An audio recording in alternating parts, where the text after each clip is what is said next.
All right, good morning. Can you guys hear me? Let's see who's in here. Hey Prajan, how's it going? Welcome to the stream. All right, yeah, so all system go. Perfect. Awesome. All right.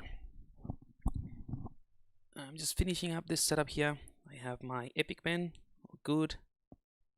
Chat. Cool. Perfect. I think we are ready to start.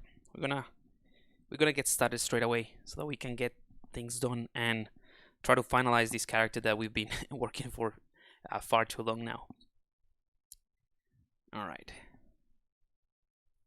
Cool. So Twitch, YouTube, awesome. That's on.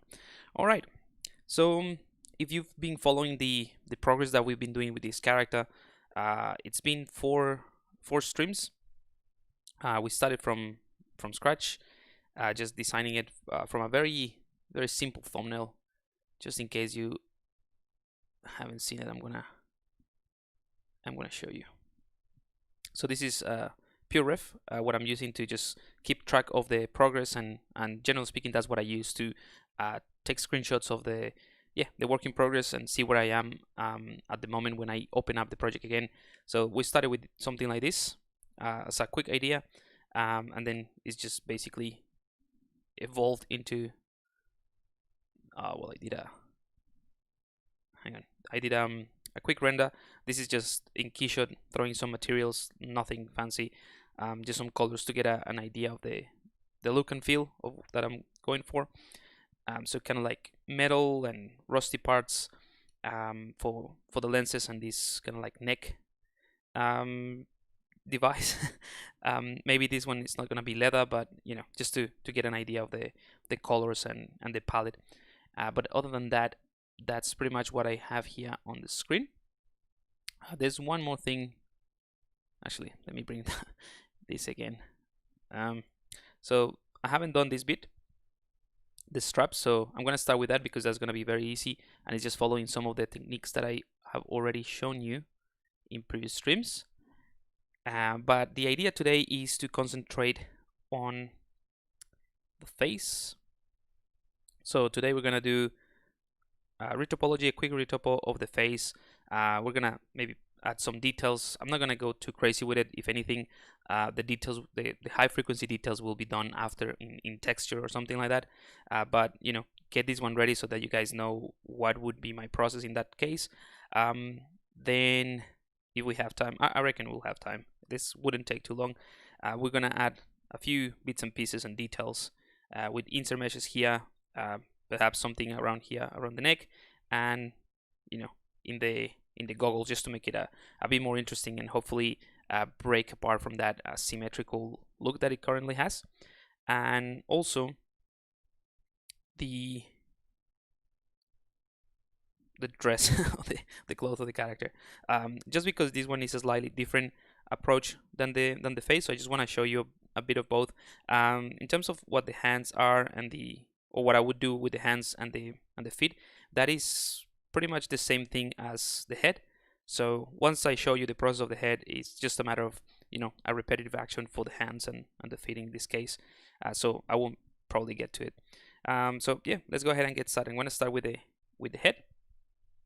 Hey, Mr. Hansen, how you guys going? Awesome. All right. So I'm going to go ahead and go into solo mode, and this is obviously the Dynamesh. Is not too the resolution is not too high, so you can see all the faceted polygons, but it's a a good starting point for doing the retopology, tweak it a little bit, and then project the details later on. So this is a pretty straightforward process, but in case you don't know, I'll show you what it is. So what I'll do is just gonna change the visible count of subtools. I'm gonna duplicate this one, so it's exactly the same thing. Get out of solo mode, and what I'll do is I'm gonna hold the shift key and click on the visibility icon. That way it's similar to do a solo mode. It's just that it hides everything but the subtool that you selected, and then I just turn on these two, right? So I'm out of solo mode, but I have these two visible. Now I'm gonna go back to solo mode, and I'll show you the reason why I did that. So in the second one, I'm gonna call it Retopo, so that you guys have a good reference. And this one I'm gonna call it Original. Cool. So the Retopo one, and I'm in solo mode. I'm gonna go ahead and make sure that I have symmetry enabled. In this case, it's a symmetrical head or character. And I'm gonna go ahead and open up the Series Measure, and I'm gonna just do a quick Series Measure with adaptive on, half, and that's it. Nothing too out of the ordinary here. And I usually do this just to see what ZBrush comes up with, and whether or not I need to fine tune it a little bit more or spend more time, because if it does a good job, there's no need to spend more time doing it. Sometimes the simplest solution is the best one. So if Series Measure works, I'll stick with it. If it doesn't, then I'm going to show you how to control it a little bit. But that did a pretty good job. There are some things that I want to make sure that I have right, especially because in this character the eyes are a prominent feature of the face. So I want to make sure that there is some nice loops around it. So let's just do that one more time. And when I say nice loops around it, I want to be able to have at least something that wraps around like so. That could be something like that, which we can totally do, right? We can totally control how to achieve that. But I'm hoping that the Series Measure, the more that I reduce the topology, the amount of topology, the easier it's going to be for the Series Measure. So I mean, this is not too bad. The lower lid is probably the one that might give us some issues, especially around this area, because it's wrapping around like so, and I need it to go more like this, right? So let's do it one more time. I mean, this is not actually gonna fix it. I just wanna go through the process of decimating it, or not decimating it, reducing the topology quite a bit, so that I can see how much the Series Measure can retain, and then I can go ahead and give it a bit more of a control retopology. But it's not too bad. I think it's working fine. It's just a matter of controlling these bits a little bit more. But the rest of the shapes are working fine. So I'm gonna undo all of those Series Measure and turn off polyframe. I'm gonna bring in the damp standard brush, get closer here, and in these specific areas that I want to have a sharper edge, or want to make sure that the loop goes around, I can do it with polygroups, I can do it with Series Measure guides, or I can just do it with geometry. So a simple way to do it would be to increase the resolution. Let's go ahead and redynamesh. I'm going to smooth this tiny bit, and I have symmetry on as well. And I'm just going to hold the Alt key just to generate a sharper edge here.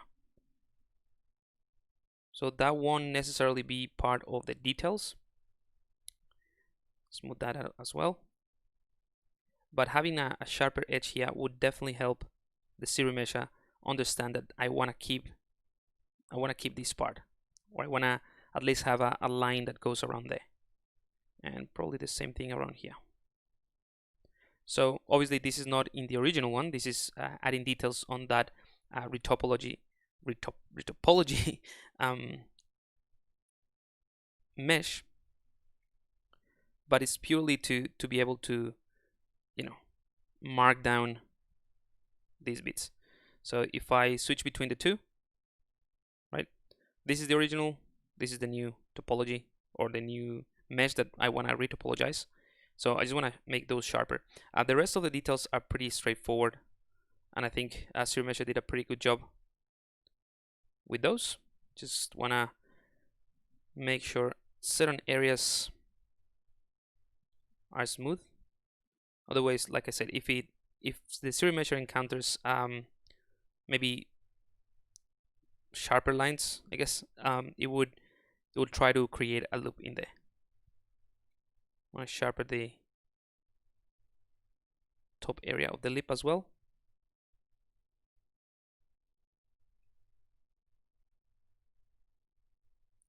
So really what I'm doing here is using the damp standard brush as a kind of like a knife, or just a Sharpie marking what I would like to keep those. Like I said, there's many ways to do this one. This is just a very quick way to be able to maintain those lines. So I'm gonna go back to the series measure with the polyframe on. Let's repeat the process, and hopefully that's gonna give us a better, loop around the eye here. We'll see how we go.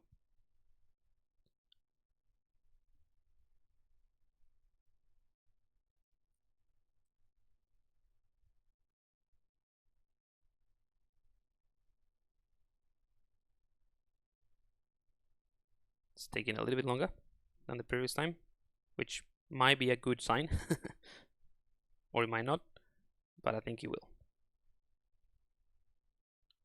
There we go. I'm gonna do it one more time.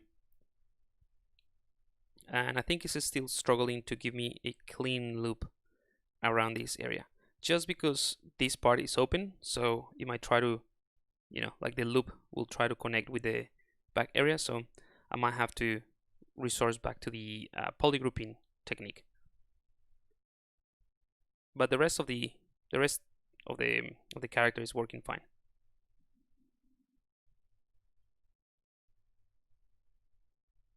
Yeah. So, all right.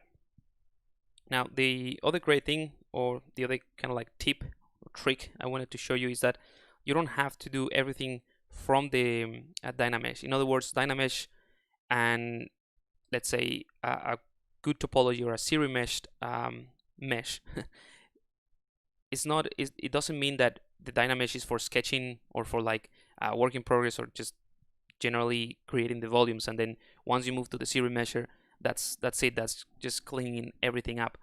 You can totally use the series measure as a sketching tool as well. So at this point I don't have to go back to the Dynamesh. I can still work on this mesh and refine it using the tools that I would use normally in a Dynamesh object, and then I just keep doing the series measure. So hopefully that makes sense, but I'll explain what I'm going to do. So because I want to get this loop a little bit better, or working a bit better, I'm going to select my, masking brush, and using symmetry as well, I'm just going to try to mask the inside of the eye.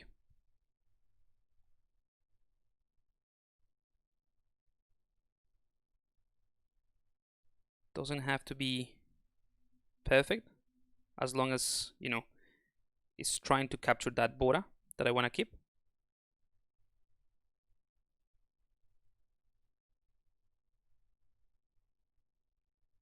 Maybe we can include this bit. We'll see. Sometimes it's just trial and error. I sort of have an idea of what this process would do, but ultimately it's just an automated tool, so we just need to test it, and if not, we just come back and rework it. All right.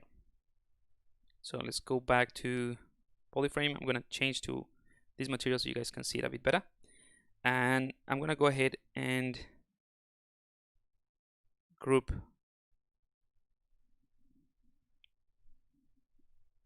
that masking tool, or whatever I mask. All right, so that's fine. That's roughly what I want. I'm gonna do another set of polygroups.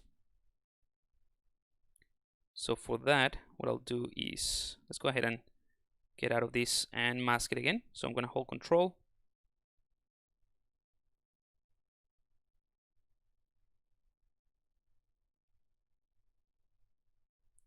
So this is usually what I do. I just start with a mask like this, and then I can either invert it or keep refining it.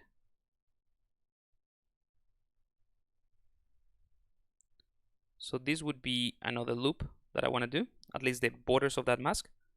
But of course, I went over certain areas. I just want to make sure I touched the blue polygroup, and I'll show you why in a second.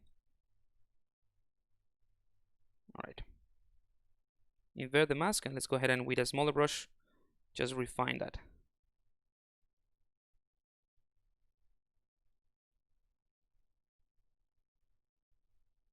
Turn off the polyframe so that we can see better.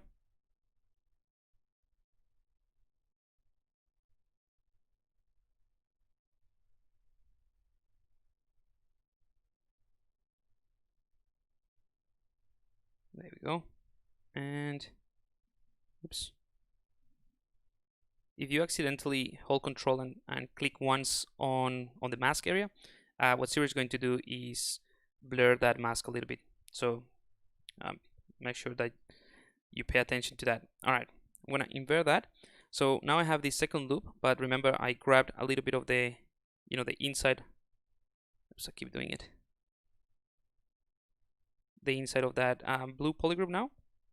So what I want to do is make sure that I don't touch or I don't create polygroup, another polygroup on top of the blue one, or basically stealing that polygroup that I already created. So I'm gonna hold Control and Shift, click on the blue one, and that basically isolate that bit, and I can basically not clear the mask, sorry.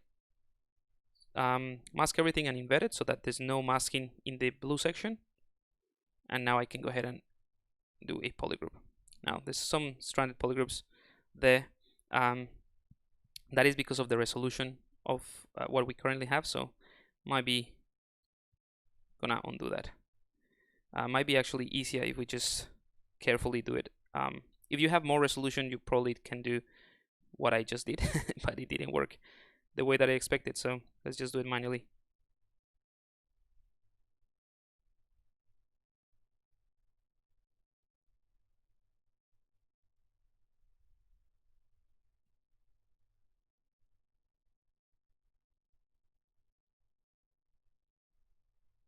Now you could potentially just do the second mask that I did, right? Because it will separate those polygroups. All right. Let's create a mask here.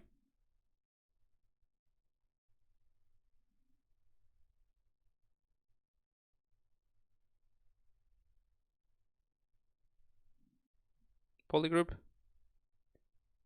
There we go. All right, so we need to just take these kind of like stranded polygroups and then make them part of maybe the blue one. So for that, I'm gonna use the masking lasso. This is taking longer than what I expected. Hide those bits. I think that's fine. Making sure that the back, when you use the mask lasso, that does it from the camera, so need to make sure. Oops. You need to make sure that you check the back, basically. Okay, so now I'm gonna hide this purple one and then group those like sort of little cubes, little not cubes, little faces that are from the pink one. Group it again. All right, so all of that was just to be able to create this polygrouping, and hopefully this is gonna work a little bit better. Right, so now the next step would be to simplify this a little bit for the series measure. Again, it is an automated process, so the whole point here is to kind of like give ZBrush a hand, telling him or telling ZBrush what we want to achieve. So right now this one is too jagged, so ZBrush will have a harder time doing this. So the idea is to smooth these groups, or the difference between the groups, so that it creates a clean line, and that can be done from the keep groups and the smooth groups. So these two settings here in the series measure. The smoothing of the group is obviously, the slider. The keep groups is just basically to be able to keep 1, 2, and 3 different groups, right? That's why they're kind of like side by side, because they relate to each other. You can do this manually. So if you go back to, not back, but if you go to this deformation tab, you have this polish by feature, polish by group, sorry, and watch what happens. If I push that like so, it's going to basically give me that very clean, sharp line. That is good if you want to have control over how smooth those are. And basically what ZBrush is doing is, if you have, let me show you. This is an important kind of like concept to understand. So if you have something like this, right? Let's say that this is polygroup 1 and this is polygroup 2. Polygroup 2 would be blue, right? And then you use these smooth groups. ZBrush is going to look at the difference between the polygroups, and it's going to kind of like flatten them or push the points together. So I'm going to make the points here with another color, right? So ZBrush is going to take this one, it's going to push it, and this one as well. So you end up with a line, but the points will be kind of like there. This is probably not the best explanation, but you'll get a simple line and all the points will be smashed in that line. So what happens now is, if I go ahead and smooth this just by holding the shift key and smooth that, you go back to what you had before, right? So this is polish by groups, is a great tool to do it before you do the series measure. However, if you pay attention to, let's say, around the mouth, and I go ahead and do the same thing, polish by groups, it sort of does a general polish to the entire mesh, right? So you might not want to do that unless you have a bunch of extra polygroups that you want to smooth. In this case, we only have the eyes, so I might not do that. I want to try it directly with this keep by smooth groups within the series measure. So as you can see, this one is grayed out, and that is because we need to actually keep groups. So as soon as I click keep groups, I will tell in ZBrush, hey, we have polygroups, we want to keep those, and we want to try to retopologize around the difference between the polygroups, right? So these smooth groups will be at 1, meaning that when I click series measure, ZBrush is going to kind of like do this feature, or like produce that, go through the process of polishing by groups and then retopologizing all at once. If I leave this one to 0, it's just going to try to do the retopology with how currently looks, right, with those jagged polygons. All right, so long story short, once you have polygroups, you can keep groups in the series measure, smooth groups to 1 to smooth this at the time of the process. I'm going to keep it at half, adapt as well. If you want to leave adapt, what this adaptive does is, if you have areas that have, let's say, very plain surfaces, let's say, that's the only thing I want to sort of like mention before I actually click series measure. So all of this area here, you know, that's pretty plain in a way. It's a very even surface. But if you get to these points, then you start getting all of these crevices and that sort of thing, right? So what this adaptive does is try to find areas that need more polygons, or the size of the polygon need to be smaller. So this area, the polygons with adaptive on, ZBrush will try to adapt to create smaller polygons for this area and be able to describe those those lines and crevices, where in this area ZBrush can have a look at this and say, you know what, we can describe the same shape with larger polygons and reduce it a tiny bit. That's roughly what this adaptive does. So let's click on series measure, see what happens.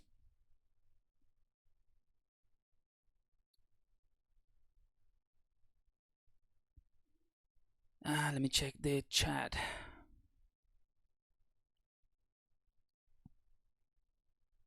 How long did you take to model the character? About 4 days and 10 years, roughly.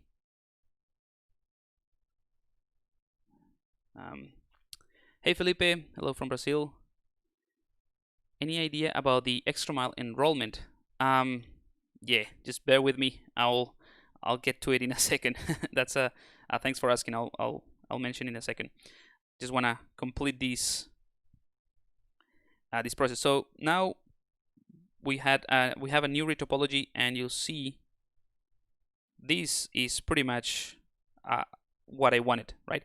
Of course, we can go ahead and hold Shift, maybe with less intensity, and then just smooth this out. You know, if we want a sharper line here, but roughly speaking, this is a pretty good result, and we kept those lines or that loop the way that I wanted to, right? We can try and go ahead and do another zero measure. This time I don't need to keep the smooth groups, and it actually, I think, based on the test that I've done, once you have the loops and the smoothing around the groups that you already want, doing this, leaving it at 1 and doing another zero measure is actually detrimental. So once I have the loops, I just take this back to 0, but I still want to keep the groups, and I do zero measure. Remember, the whole point of this is just reducing the topology and have a cleaner set of quads that I can project and then subdivide. So that's looking not too bad. Let's do one more time, see what that gives us. All right, so we lost the loop in here, but it's not bad actually. Okay, I don't mind this. It's not going to be for animation anyway, so if it was going to be for an animation and I want to have these, you know, with expressions and all that, I wouldn't rely on zero measure. I would do a manual retopology and make sure that the loops are exactly where I want them to be, or what the riggers and animators need the topology. So in this case, because this is part of the concept, and all I want to do is have good topology underneath so that I can add details. Then I don't really mind what I have here. What I like to do at this point is, before going any further, is do a quick divide a few times. You know, so let's go to 3 million polygons, and you'll see that everything looks pretty smooth. You know, I can just try to do a few details here that in the areas that I might see a little bit problematic, and just to double check that everything works fine, and I can, you know, still get enough resolution, and it won't distort the underlying mesh too much when I do these details. So this is working pretty well. I'm gonna undo that. So this is where we were before. Let's see. I want to try one more thing. I want to undo back to the previous one, this one, right? And I want to smooth this out manually, just so that I can just to try and get a better loop in here, like that, right? And this time I'm going to keep polygroups so that it can smooth this corner when it does it, the zero measure, and let's see if that improves that sort of corner there. So you'll see it's very organic. It's a lot of back and forth. It's just knowing about these little things on how you can tweak the process. There you go. So it's a bit softer. I'm gonna do it one more time. Oh, whoops.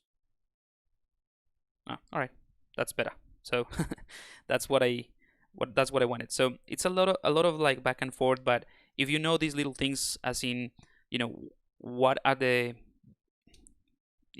steps, or what are the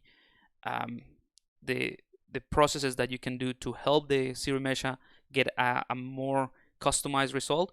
That's the whole point, right? Because at the end of the day, the zero measure is an automated process, but doing these few things, it really helps.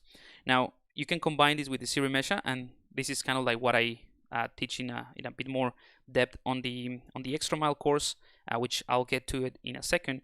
But very briefly, you can bring in the C modeler, BZM, right? And you can, for instance, go to bevel here and just add another loop there, for example, and that way you'll have more resolution in this specific area. Let's do it again.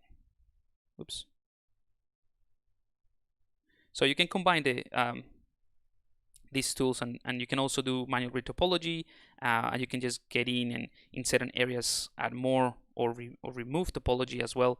But again, I'm not going to get into that because it will probably take I mean, the retopology lesson in the extra mile course that I teach online is it's about like 2 hours or something, so we don't have time for that one today. All right, but we have what we need.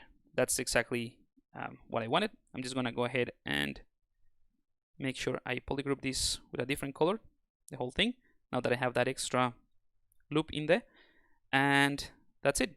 I'm gonna bring in the original, so you'll see I have the original mesh, which is this one, just the Dynamesh, which has a few details. It's not super detailed, but enough to get us started. And then I have the retopologized mesh, which I can use to project the details and start working on a subdivision approach.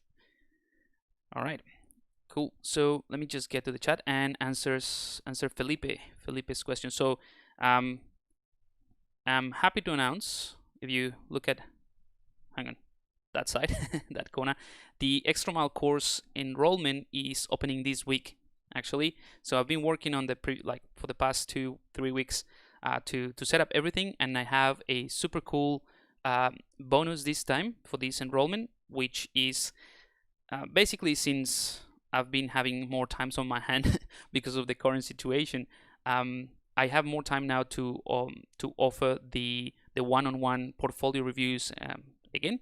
So if you manage to enroll this time, there's a space for just one-on-one for me to chat with you about whatever you want.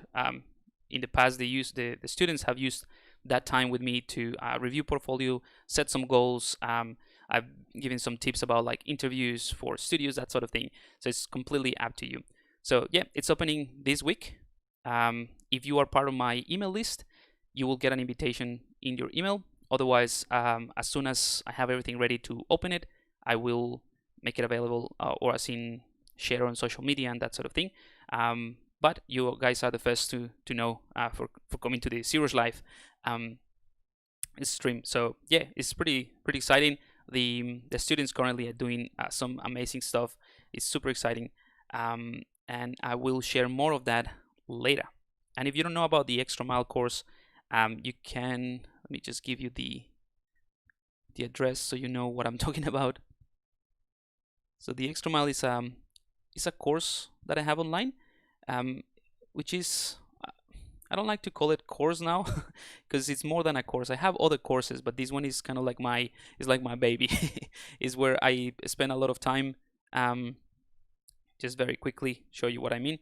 So this is the extra mile, and it's my entire process from idea, from concept, from a 2D sketch all the way to polished illustration. So that's why it's called from ZBrush sculpture to polished illustration. And the reason I say it's not like, it's more than a course, I guess, is because once you're in, and you get all the updates for free. Any update that is for the course, like if I go down to the bottom, this is everything that's included. I will share the link in just a second. Where is it? Is it here? Yeah. So recently I did an update on just hard surface, the hard surface approach, my hard surface modeling approach. So that was just like 12 new additional videos. So once you're in, you get everything for free. But we have like a super active community of people sharing and helping each other grow. So it's super exciting. But anyway, I'll put it here. You guys can have a look if you haven't. And Javier, Javier is here from the extra mile. Yes. So Javier, I'll show you Javier's work. He's here.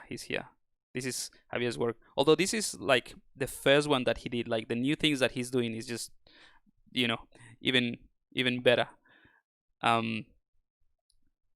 Oops. Let me give you 1 second. So yeah. So it's a pretty exciting stuff. Hang on.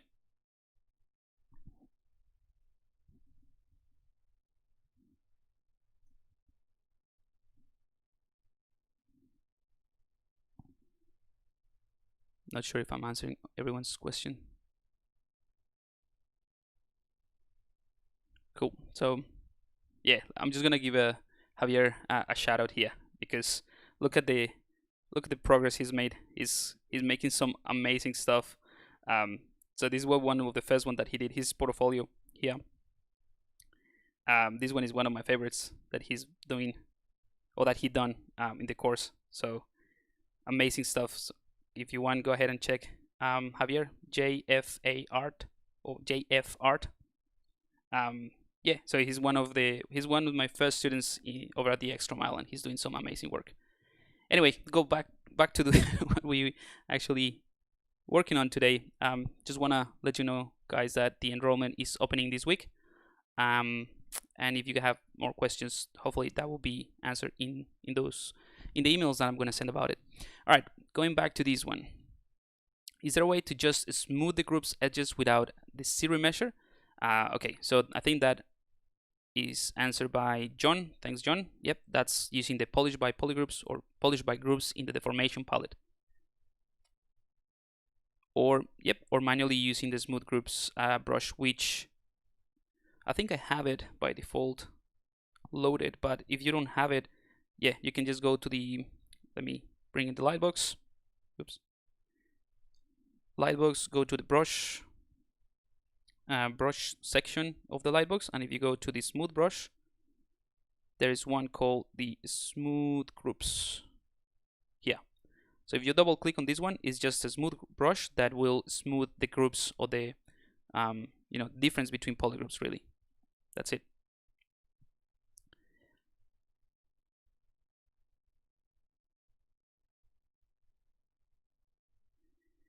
Do all sculptors need to know how to sculpt expressions also in industry? That's a very specific question, but I would say yes. I mean, when you learn the underlying structure of the face, it's super. It's kind of like ingrained in that part of the learning, I guess. Hang on, I'm gonna change the chat and make it a bit more visible here. Okay, that's much better. All right. Character organic modeling course. Is there a time limit for the enrollment? Okay, so just to wrap up the announcement of the Extra Mile before we continue. Yeah, there's a limited time, just because, as Javier can testify, is when we have an enrollment, I spend time with the new students, a bit more time with the new students, and the rest of the students that have already gone through the content, they're still active in the community and doing new projects, so they help as well the new students, and that's why I don't have it open every time, like all the time. I just open it at certain parts of the year where I can spend time with the students and helping them, and I know that the community that we already have will also help. So that's the reason. It's going to be limited for like a few days until I kind of like reach capacity. And that's what I'm saying. It's not just another course that I have online. The other ones, I think they're good, but they're not as an intensive as these ones, in a way. As in, I'm not as involved in the other ones. All right. So let's go ahead and continue. So the next step would be projecting, right? So that's why I originally held Shift, and I hit these ones, or I hit everything but the original and the retopo, right? So the reason I did that is because when I use the projection that I'm going to show you next, the next step, ZBrush is going to take the whatever is visible in the canvas, and it's going to project it into the new one. So if I leave the goggles on, for example, and I do the projection, I'm going to get very weird results, because it's projecting this geometry as well, or trying to project that geometry into the mesh, which we didn't account for in the retopology. So that's the reason why I did that. So now I have the original and I have the retopology. Before I do any subdivision, right now I have 0 subdivisions, or just one level. So 12,000 polygons for the head. Before I divide anything, I'm just gonna do project all. So this one right here, for you guys, that would be under the project tab, right? You can project color if you have. I don't have anything, so I'm just gonna turn it off and click project. And I'm gonna keep using my custom UI, but I just want to show you where it is. So in the project tab, right, I'm gonna turn off polyframe and go into solo mode, right? And you'll see if I go back and I undo that, that is the original one. It's very smooth. Once I project all, that's what I get. By the way, I'm in solo mode, but that's another reason I have these two enabled. Even if you are out of solo mode, or sorry, even if you're in solo mode and you have these ones on, when you project, ZBrush is going to analyze whatever is temporarily hidden with the solo mode and it's still going to project it. All right, so you see it just gets a bit better. Now I'm going to subdivide and I'm going to project again. Subdivide, project again. Subdivide, project again. So basically, I just add resolution, project everything, so that the new topology starts to conform to the sketch that I did in Dynamesh. Divide again to add more topology or more quads, and then project again, and so on and so forth until I see this very, weird overlapping mesh. And this is a good sign. So if you see this bunch of artifacts, that means that the topology of the original mesh and the new one that you created are very close to each other. So the more noise that you see between a darker gray in this case and a lighter gray, it's a good sign that they're getting closer to each other. But I think that's fine. We have 700,000, and I don't want to go to another level of subdivision and project because if you think about it, the sketch, if I go to the sketch, right, it has all of these stretch polygons and all of these faceted polygons that are not very clean, and ZBrush doesn't know that I don't want to keep that, right? It's just doing the best job as in projecting the details from one mesh to the other, to the new one. So it's actually projecting those kind of like artifacts. So if I go to my retopology, you'll see, although this is the retopology, I have all of these weird artifacts. So the reason I don't want to do another level and reproject is because I will be projecting those like wrong details in a way. So I just want to keep it to to this level, and then I'm gonna start working on subdivision, but I'm gonna smooth some of these areas just to clean it up. So this process is just what I would do to clean up that projection. So all of that you can see here, that is the result of the mesh projecting those details that I would want to keep. So I want to make sure this is nice and smooth before I start adding more secondary details.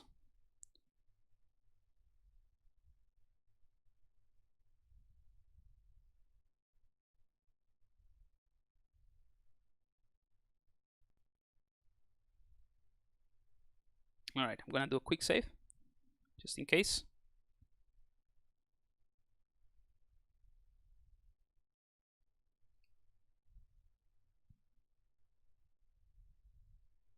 And this is just going with a smooth brush and soften that projection.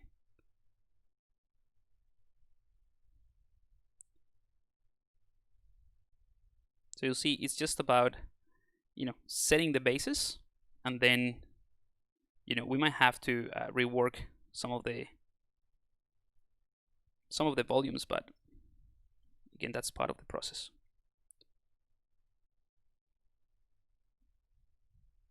All right, so now we have a cleaner mesh or a clean topology that we have subdivisions. So I can go back to the first level of subdivision, and this is generally speaking what I would use for posing later on, right? This level, but we have then 4 now, and the fourth one has 800,000, and that's enough to start adding details and secondary shapes. And if I need more, I can just subdivide and so on and so forth. So I'm gonna just sharpen a few of these things just to show you what the process, the next part of the process would be in terms of like sharpening some of the details that might have gotten lost in that projection. And then I'm going to move on to the other areas of this character that I mentioned I wanted to do today, because again, this one becomes very repetitive. It's just about sculpting. So this is what I would do next, start refining some of those those lines, and I use a lot of smooth brushes, or like the smooth brush is very important in this part of the process. So I'm using the standard, the damp standard brush with holding Alt. There we go. And I'm gonna sharpen this as well.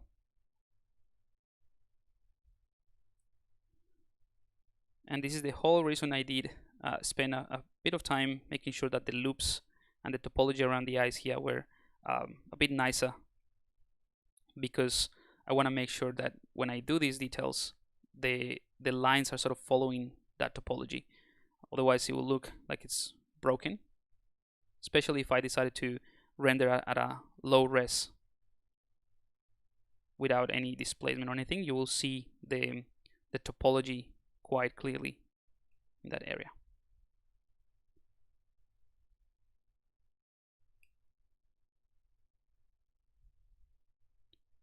All right, so that in terms of what I would call sharpening after the projection, that's what I would do. Obviously, with more time, I would do a bit more of this. But again, for illustration purposes, I think that's enough. Just to show you what I would do next, maybe a bit more here.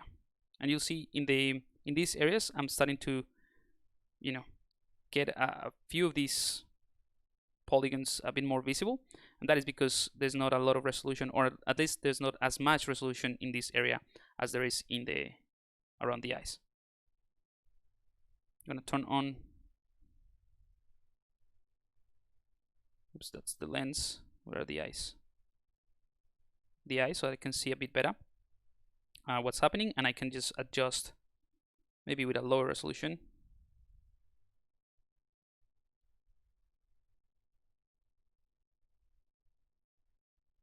Because we have already projected the main details, so now it's just a matter of retouching.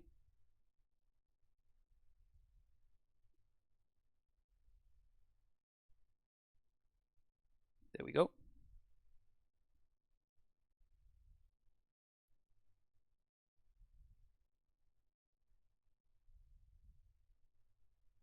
All right, let's go back to the high subdivision level.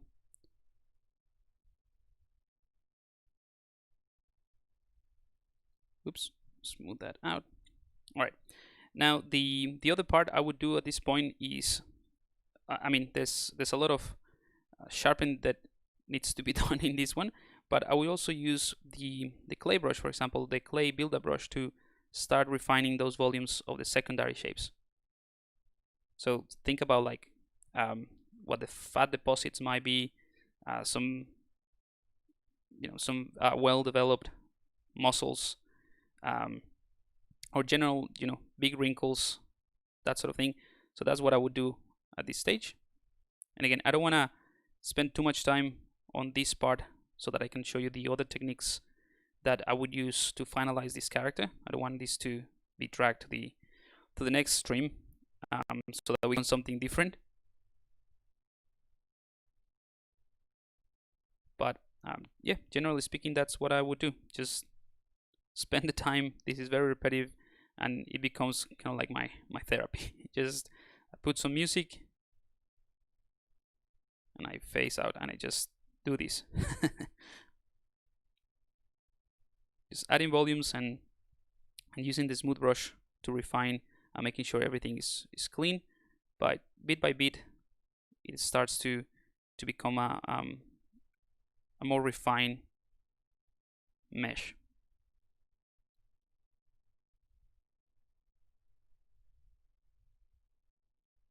See, for example, here the neck looks a bit weird, or this area here. So I will spend some time maybe with a lower resolution. And that's the beauty of the subdivision approach, right? That you can go back and forth between levels of subdivision, just to refine large volumes like this.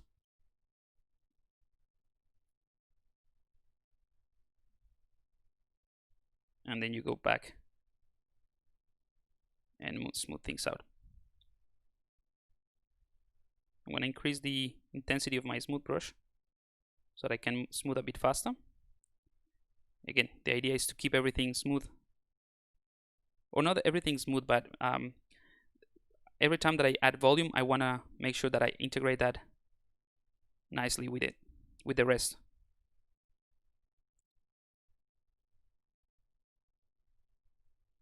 And even at this point, I'm using like large brushes, not going into details. I'm not even thinking about details. I'm just still paying attention to the forms and looking at the character from different angles, making sure that every area looks clean. This is a bit bumpy around here, so I might just go to my smooth strong brush and then just make sure that this is smoother, and then I can just start kind of like refining the volumes again in this area.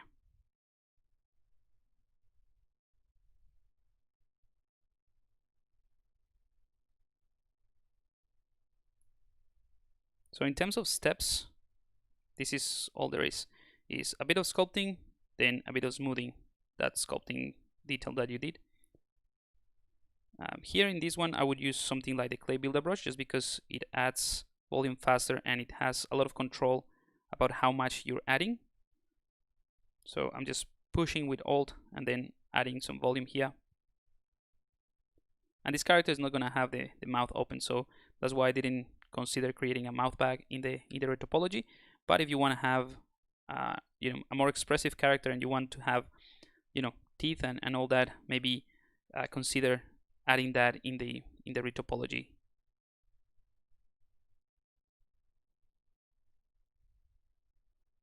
Just want to flatten this top lip a little bit more.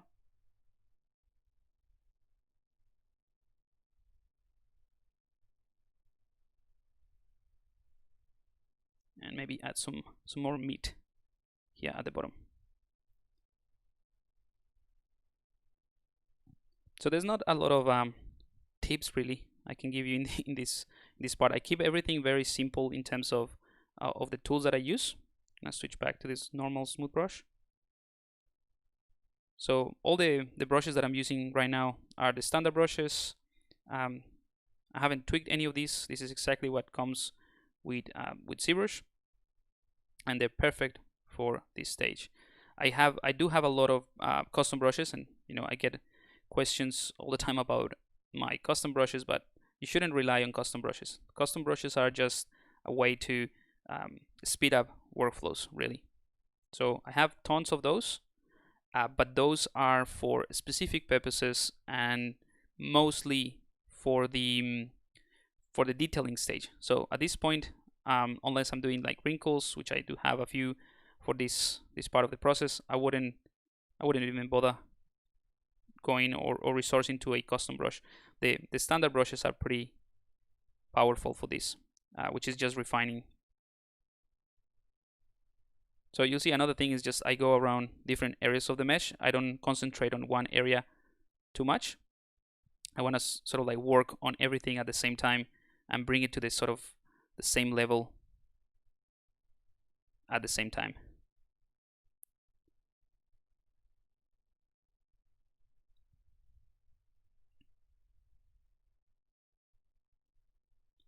And during this process is also where I start thinking about the anatomy, for example, or what something that could work in real life.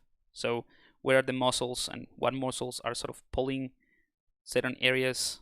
What would be visible? What sort of tendons? And this is probably a neutral pose or a relaxed pose. So there shouldn't be any tension in the muscles, but there might be in sort of kind of like I said, fat deposits or protrusion of the bones. Anyway, so that's kind of like what I'm thinking as I refine these bits. You see, it's just clay brush,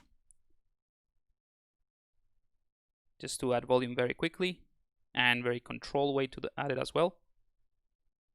And then just use the smooth brush to keep it clean.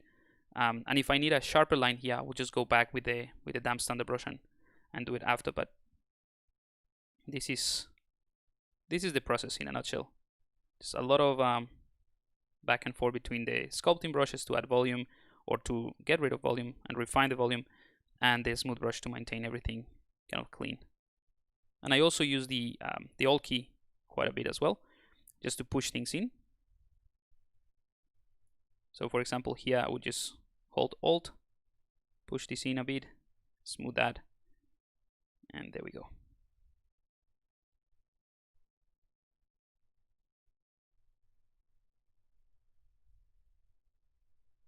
I'm gonna refine this top bit. I need to emphasize that that line here at the top of the upper lid, because obviously he has the eye open, so the lid, sort of like the skin would go back the eye, or ideally that's what I would want to recreate, that sort of effect.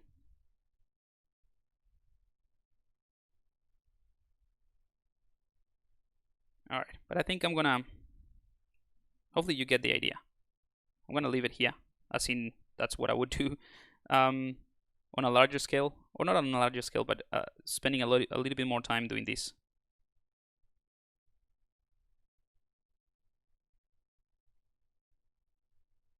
But I do want to show you the rest.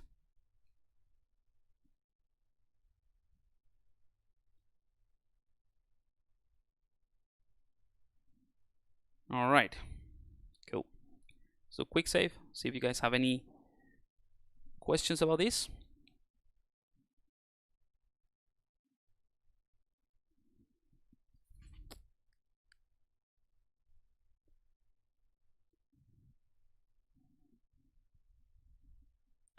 Hey Pablo, I do 3D scans of real life objects and through into 3D walkthrough tours, run into problem right client have needs to fall on the floor. Sorry, that's a super specific question that I have no idea. My experience with 3D scans is very limited, and it's been only on organic stuff for character development, not like an environment.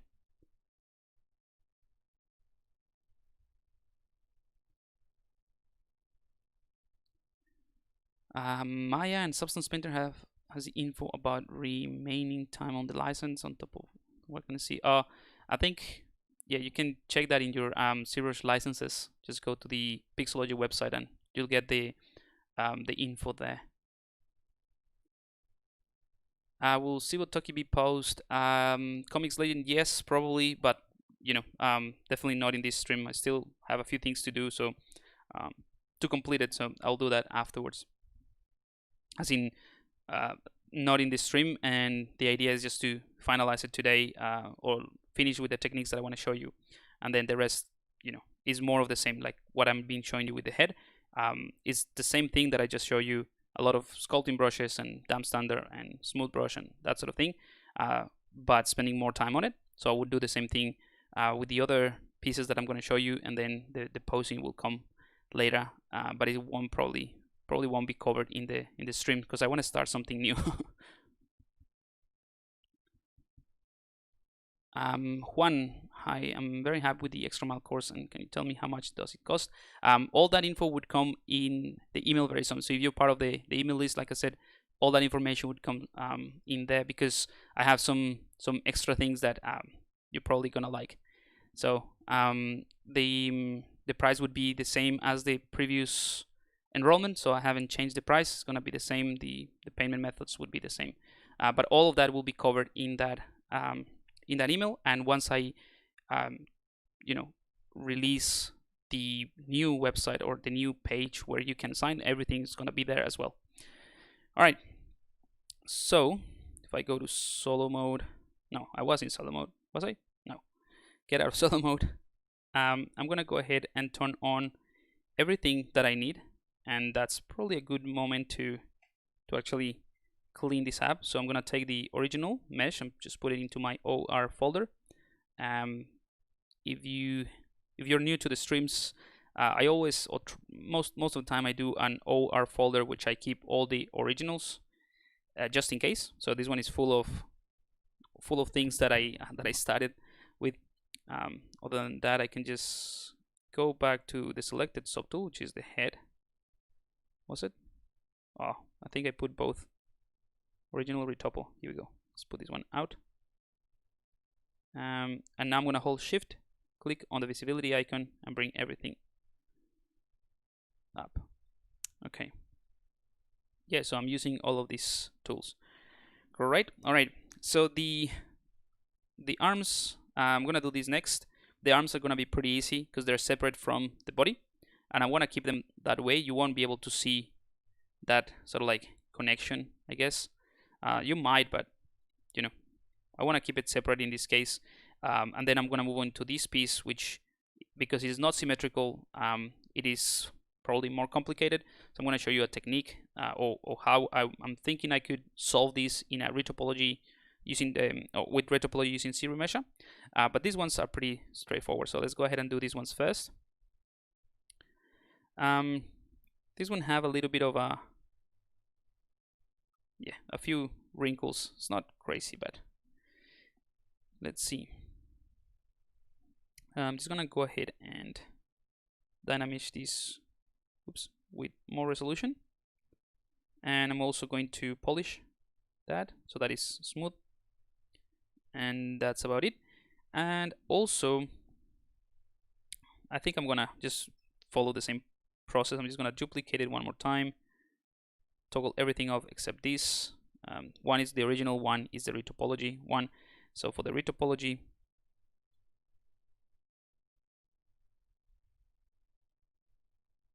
I'm just gonna go ahead and mask this out.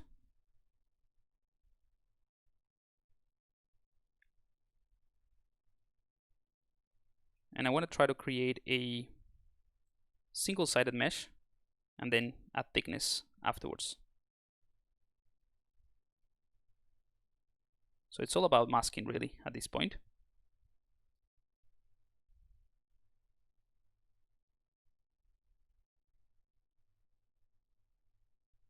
There we go. And around this one, around this area. Now this part is, well, I'm not too worried about this.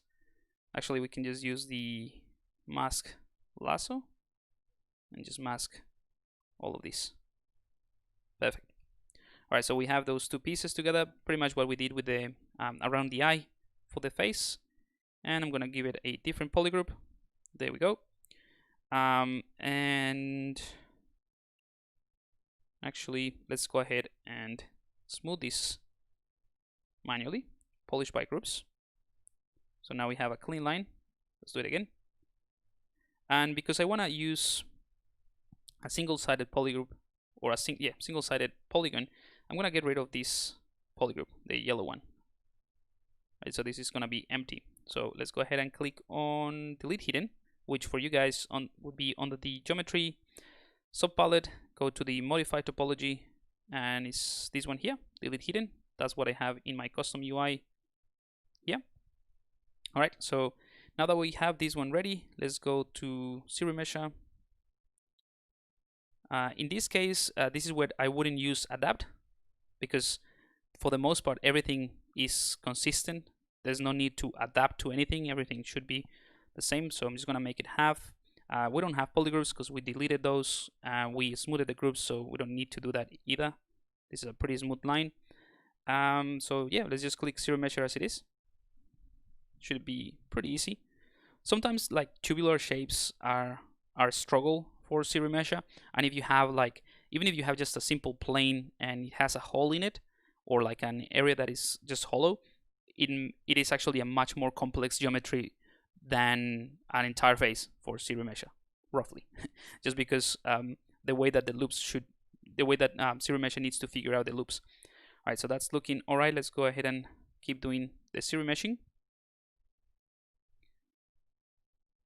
I think I have some masking. Whoops. Did I delete it?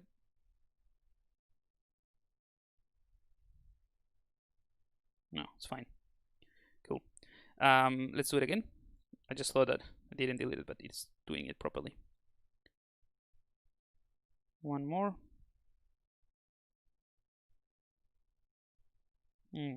Something like that. Another thing that I can show you at this point is if you do another zero measure, and then you get this one that maybe is not ideal, right? So it's looking good from this point, but here it's not great, and you don't want to go back because the amount of polygons that you currently have is what you need. What you can do is just, instead of clicking on half, click on same, and ZBrush will try to maintain the same polygroup, or sorry, the same amount of polygons, but just reorder the topology. So that's what I'm doing right now. So it's keeping the same, but it's just giving you a different arrangement of polygroups, or loops, sorry. Another thing you can do is hold the Alt key and click on zero measure. That's going to give you an alternative algorithm, and that one is a lot cleaner, as you can see. So there are actually 4 types of zero measure, I believe. So it would be, yeah, four types of 4 algorithms of zero measure. There is the zero measure. When you click on it, that's one. The second one is if you hold the Alt key and press the zero measure, holding Alt, that's going to give you an alternative algorithm. That's the one that I use right now.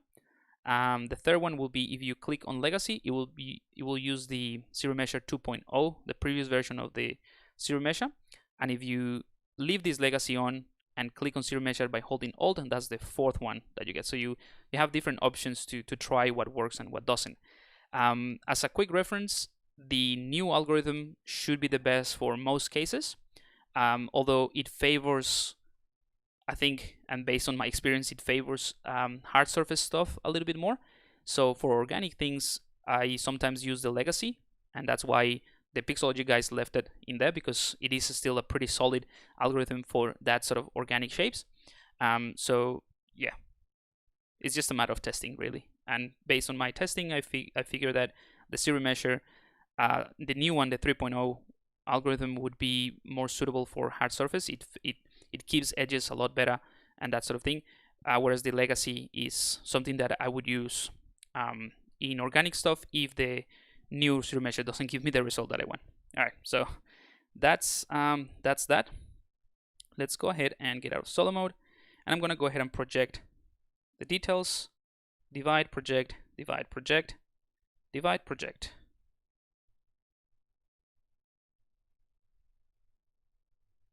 You know what? There's not a lot of difference really between this one doesn't have a lot of details, so I'm just gonna go ahead and delete higher and just keep this like this, and then just add the thickness, right? So to add the thickness, you can subdivide this, add the wrinkles, and add the thickness afterwards. In this case, there's not a lot of wrinkles that I want to add. It's a pretty solid fabric. The wrinkles are going to be mainly added once I pose the character and actually see how let's say the arm deforms and where the tension points are. So I would do those wrinkles afterwards. So to add thickness, we can just use the trusted C modeler, making sure that polygroup all is selected and the Q mesh is selected. And I'm just gonna click and push this in, holding Alt a few times just to get different polygroups. And there we go. So that's gonna be the thickness. Maybe that is too much.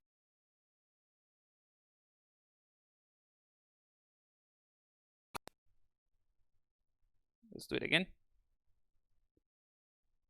Maybe something like this would be more reasonable. There we go. Alrighty.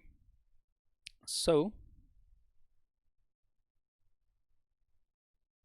let's send this sketch back to the originals. All right, and let's bring back everything. Get out of solo mode. There. So we need to extend the arms. We'll do that very quickly, otherwise it looks very funny. Yeah, I think that's fine. Now, because I did it sort of like inwards, I have to keep an eye on those things, and I want to mention it. So if you're doing the same thing or following along, keep in mind that if you extrude something inwards, like a tubular shape, or if you have a plane even, and you extrude that in the opposite direction, is basically inverting the normals. So if I go into solo mode and I toggle my visibility off, which in my UI is here at the top left, but for you guys should be on the display properties, and toggle this off. You'll see it's kind of like an inverted polygon. So all you have to do is flip, and then you can toggle this back on. But just something to keep in mind when you're doing this extrusion. Cool. All right. So obviously, let's go back to the move brush. Obviously, this is not great for the hands. They're kind of like floating there, and that's not the intention. So I'm going to select the hands, go into solo mode, and just going to mask an area like so. And remember, this is just a Dynamesh, or it was a Dynamesh. And I'll use the Gizmo 3D, and I'll just push this like so. That's going to be the arms of the character.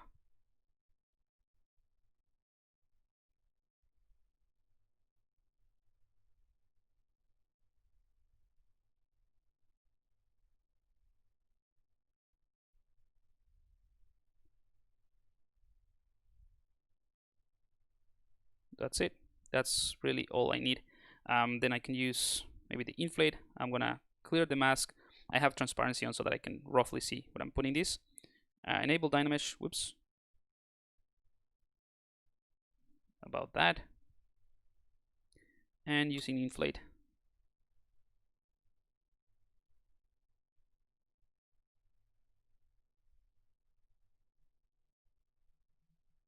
Just to add volume.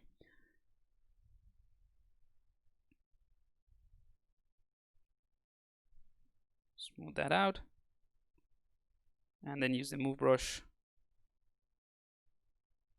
without AccuCurve to tweak it.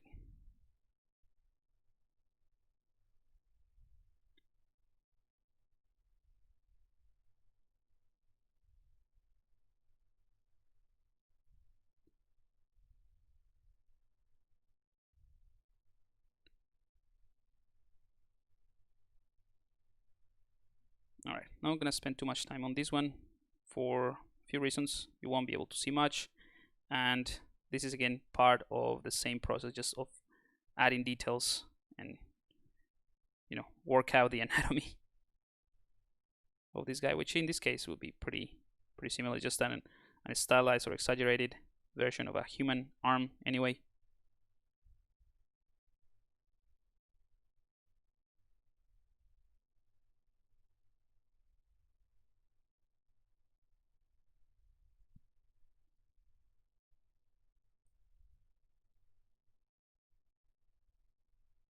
All right, again, I'll spend time on this one afterwards. Just want to have something that sort of works, and this is a Dynamesh, so this is still pretty sketchy,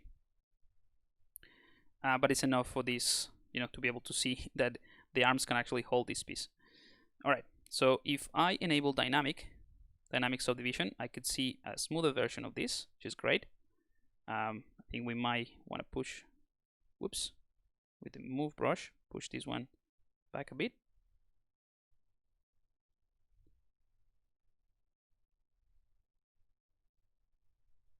And I don't want this to be resting on the arm necessarily, because again, this is just an A pose. So once I pose it, I will focus on that a bit more. All right, and the reason I enable dynamic is because I want to see a smoother version of this, and also because I want to get closer to this area and be able to sharpen this border a little bit more. So we can do that with the C modeler. So let's bring that one back again. How are we with time? We're still pretty good. So I'm gonna do this, and then check the chat if you guys have any questions. I'll answer them as soon as we finish with this. So a bevel there, and maybe another one here. Yep. So that should sharpen things a bit, right? Maybe it is too sharp actually, so I can just smooth this maybe with less intensity.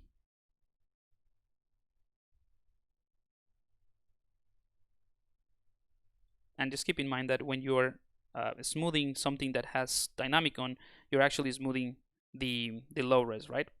I feel like it should be a bit thicker, so just a quick pass with the inflate brush.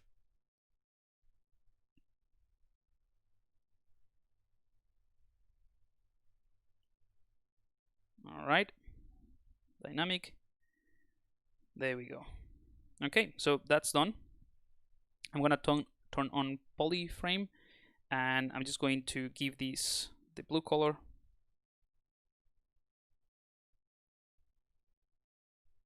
As well as the head. Remember, the head is ready as well. It has it's just ready to do the details. So if you haven't seen this this process that I use in previous streams, basically the green one means that it's ready to go, as in it has the retopology and it has the details. The blue one means is retopology ready, but I haven't actually spent time, you know, adding wrinkles or whatever other details I want to do. And the gray one is the one that I'm currently working on, or still as a sketchy. The box here could also be, but I'm gonna show you something else. All right, so let's have a look at the chat, see what you guys, if I can answer some of your questions. Do a quick save, and I'm gonna do the retopology on the body, or this gown that he's wearing, and then I'll do the details that I mentioned for the box, and maybe some straps here just to wrap it up.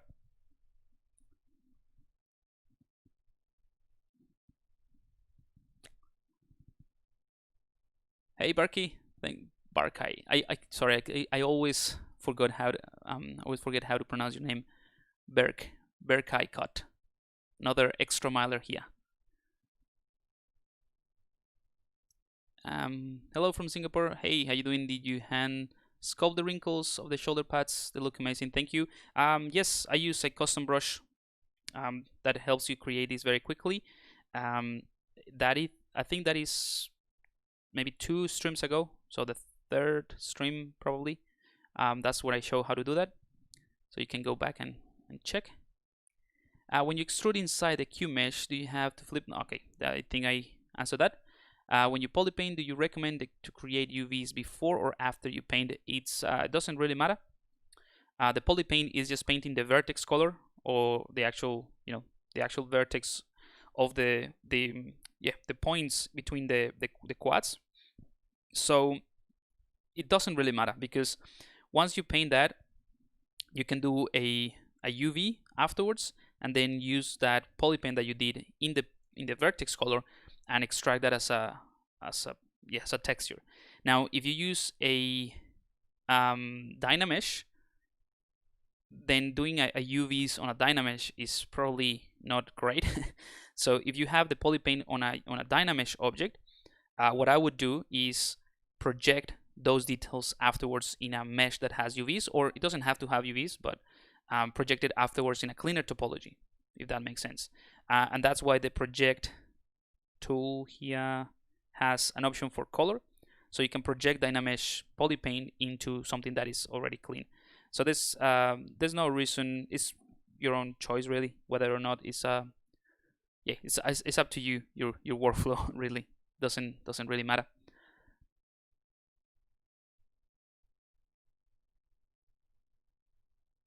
Does anyone else cry a little when they use ZBrush? I'm a newbie, by the way.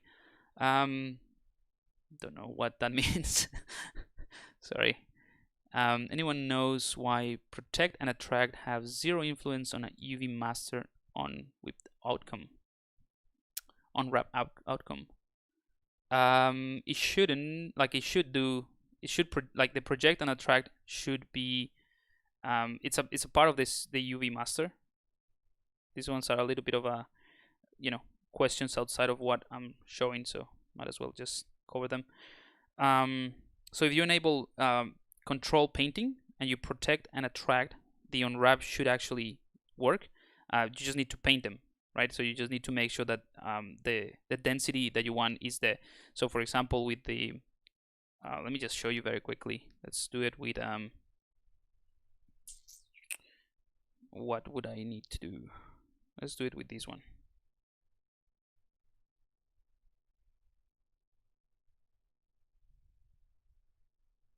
So this is a simple geometry, right? It has no UVs, but I do have polygroups, so I can, you know, make use of those polygroups. So with the UV master, if I just click on wrap using polygroups, this is what I'm gonna get. I'm gonna use the morph UV just so that it's easier. So these are the UVs. Maybe that's too much. I'll do it with the flatten. So that's what I have as an automated UV unwrapping. Now, if you want to control how much density, and that's what the control painting is there. So if I enable control, let me go to, I'm going to select standard brush, just make it a painting brush, enable control painting. I'm going to use protect, so I'm going to protect these areas, and then I'm going to attract these areas here at the back. So you'll see if I toggle this off, one is red and one is blue, and it's just an indication. It's not exactly where you paint is going to get perfectly fine. It's just an indication. So if I want to use control painting, there's no need to use polygroups or symmetry, because I mean you can do it, but it's going to split the UV islands based on the polygroups, and then it's going to attract them. So let me just show you. So I can click unwrap here, and then flatten. Yeah, it's not gonna do much. So let's toggle this off. Unwrap. Oh, I think I cleared it. It's not gonna do anything. A little bit. Yeah. Let's do it again. So protect.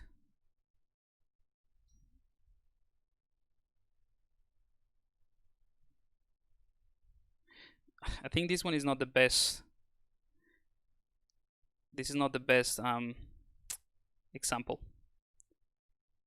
Let's try one more time. Yeah, hopefully you can see it's not the best example. It would work a little bit better with the head, because the head would have you know, the adaptive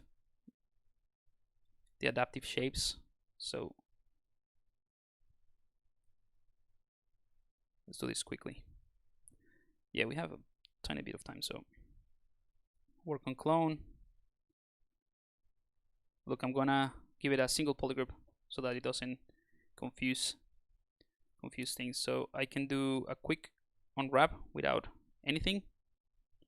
And by the way, if you wanna, you know more about this one, I have a free guide called Mastering the UV Master, which is all about the techniques that I know about the UV Master plugin, and they're there. I'll share a link later. Don't want to spend too much time on this, but there you go. This is the flattened version of it, and the reason you want to protect or attract is to control where the seams are placed. So if I click check seam, all of these, the orange ones, are basically where ZBrush is creating the seams to cut the model, right? And I don't want to have those ones here. So that's when I would use the control painting, and I want to protect this area. So this area, I don't want to have any cuts, and instead I want to attract the cuts to be around here. And again, it's not like you can paint, like if you do like a line like this, it's not like ZBrush will cut through that area. This is just purely an indication of what areas you're happy to sort of like cut the model, but it's not a precise way to to cut it. If you want a precise way to cut it in certain parts, it's better to use polygroups. All right, but that way, if I just do unwrap, there you go. So the seams are in a different place. So if I flatten, it's different, right? It's not necessarily the process that I would use to unwrap this one, but you have UVs there. You can give it a texture and see what this one is doing, which is not great. So if I want to do it more properly, I would make sure I have polygroups. So let's say just a quick one. I'll have a polygroup there. Let's toggle off texture.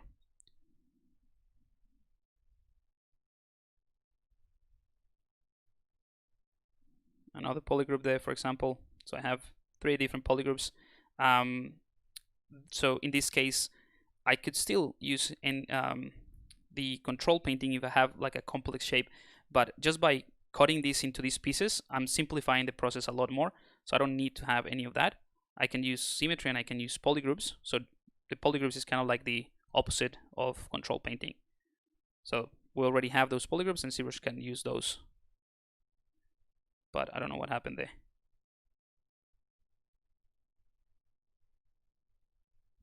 That's weird. I think I did something. Hang on. Something happened with the polygroups.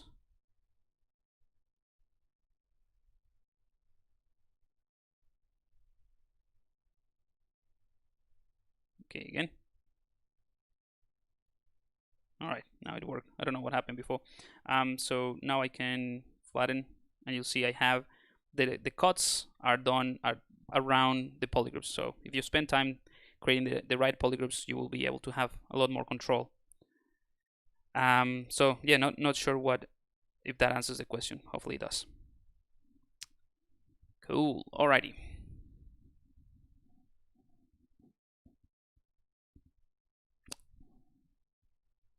Hola Alejandro, ¿todo bien? Good to see you around here.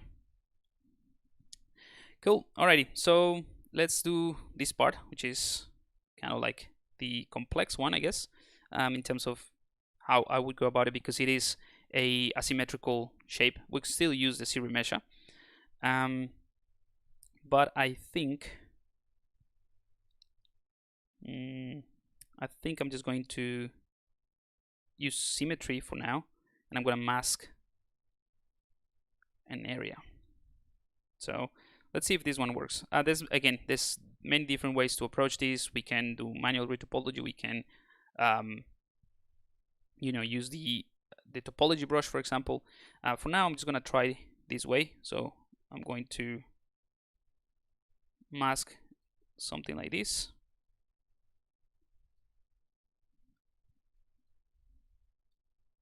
Get rid of symmetry. Mask something like that. I'm just going to try to avoid that area there. Hopefully this is going to work. Let's see. All right.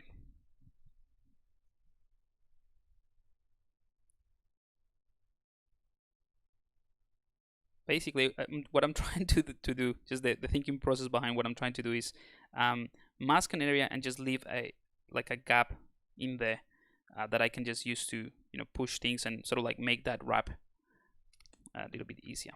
So let's just try it like this, see how we go. Which it would have been easier if I just use the mask tool. Sorry, the mask pen, just mask an area like this. But that's how you learn and you improve your own workflow. Yeah, so something like that, that'll be easier. And then we can just refine. It's not too bad. All right. So I'm gonna duplicate this. Forgot to do that. Clear the mask in the original. Go to this one. And I might also extend it a little bit more and get rid of certain areas here. So let's see.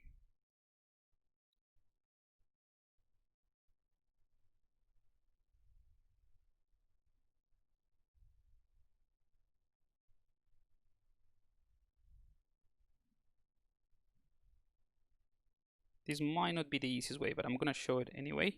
And then if it's getting too complicated, I'll show maybe a different approach.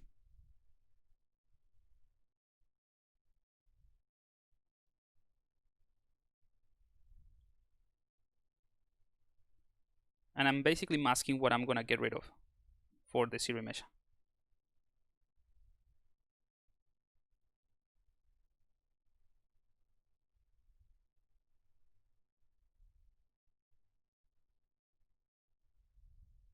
All right. So embed that, give it a polygroup. So now we have, basically I just cut this so that I can work with simpler mesh. So I'm gonna hide this bit, right? And I'm gonna delete hidden.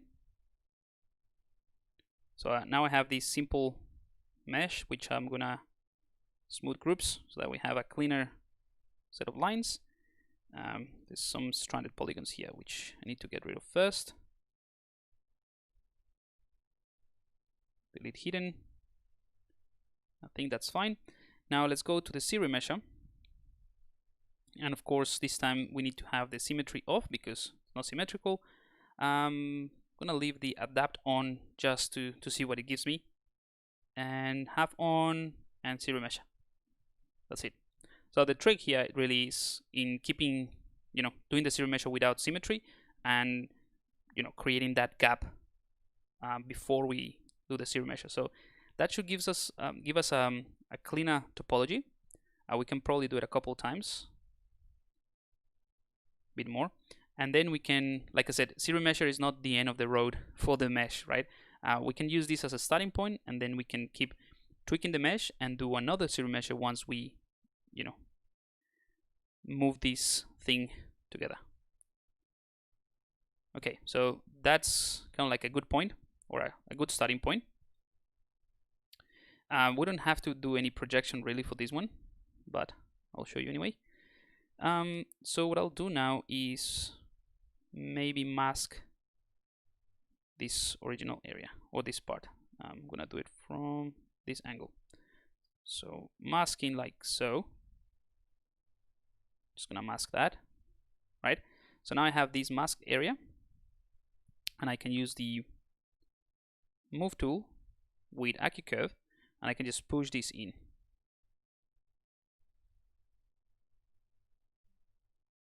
So that might be a way to do it. Again, hopefully this works.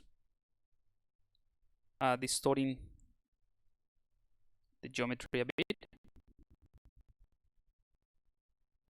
Ooh. All right, something happened there. All right. So yeah, I'm just trying to model this in a way that makes sense, kind of like in the real world. That's how I'm envisioning this wrapping on the character. Smoothing those things.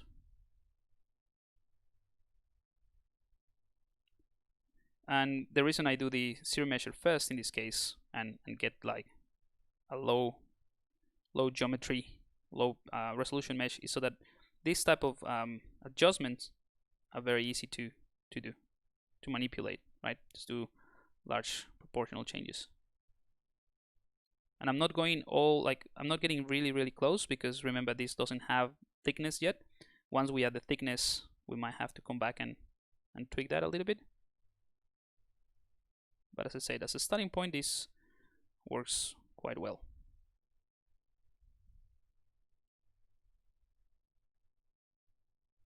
All right, let's go ahead and invert that mask, and now we can push this one up and create kind of like a corner here, just a pointy area.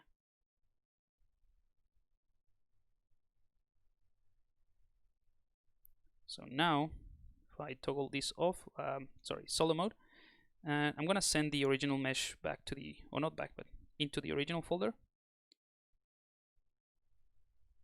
There. So it's pretty much the same thing.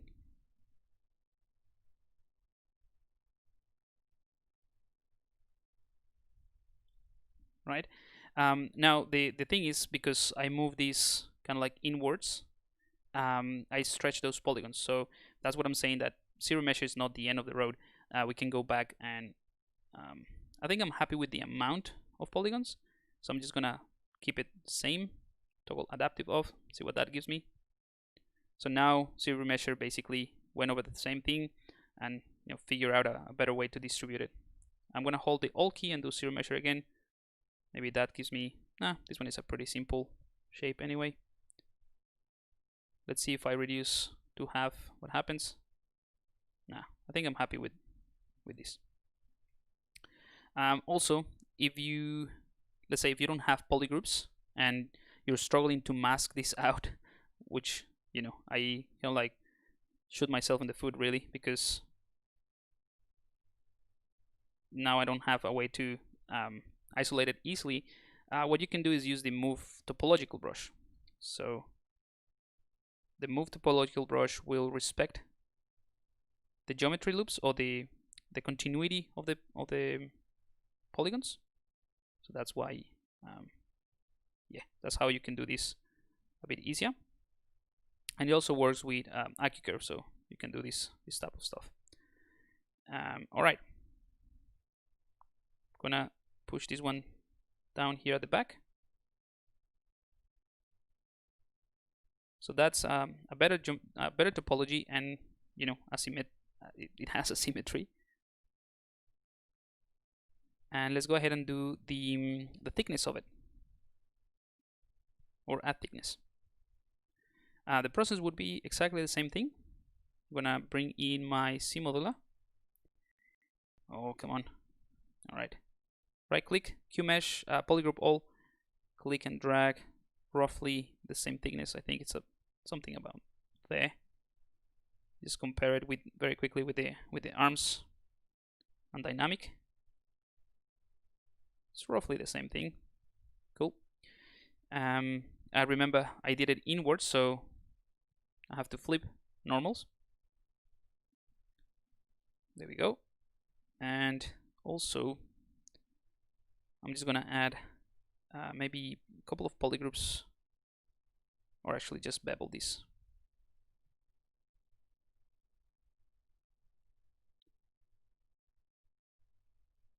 All right, dynamic.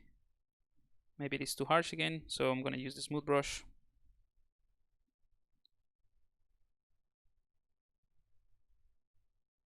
All around.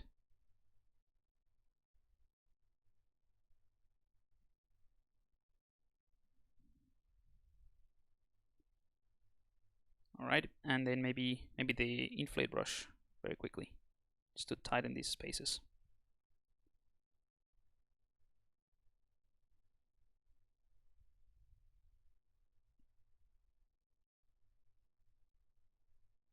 Now, I just thought of something that I should have mentioned. Actually, there's ways to, if you don't want to use the Move Topological brush in this case, remember that now ZBrush 2020 has the Morph UV, so you can actually do polygroups on a flat surface. So that's a cool trick, I guess. So for example, if you want to separate this into other polygroups that allows you to work a little bit easier, what you can do is click on Morph UV,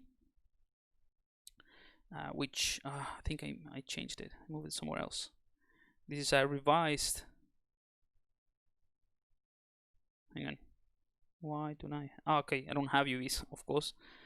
So if I have, let's just do quick UVs for this.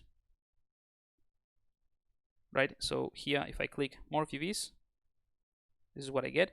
I could potentially just create, I think that's, I haven't tried it, but I just thought of it and I think it might work. I do a polygroup. There we go. So works fine. So once you have UVs, you can do additional polygroups, and that should give you a quick way to create polygroups. Whoops. So now if I go back, that way I can isolate this part. I will have to do it with thin border as well, but you know, I have polygroups. So let me undo that. There we go. But just in case, in this particular instance, I would use the Move Topological. So no issue there. Let's leave that one in dynamic subdiv. So all I have left for this one to do is just the wrinkles, which I would approach. I'm going to show you very quickly. Using the damp standard brush, and make sure that backface masking is on. That way, if I turn it off, just in case you didn't know, let's say, let's turn off dynamic and let's use subdivision. If I do this, I can add these wrinkles very easily, but I'm destroying the back of it, right? That's why in most cases I would approach these the detailing of clothes with a single-sided mesh, but because we already have thickness, the easiest way to do it would be to enable backface masking, and that way I can do the same thing, but then, you know, it's only affecting the front part, but obviously it's not going to be that strong. All I need to do is this, like so, right? Or, you know, I haven't actually thought about, you know, what the tension points might be. For instance, this is putting a bit of pressure on the coat or whatever this is, but also I have to think about the structure of the material. So if this is a thick leather, for example, it's not going to deform as much, or the wrinkles are not going to be as smaller. It will have more structure, basically.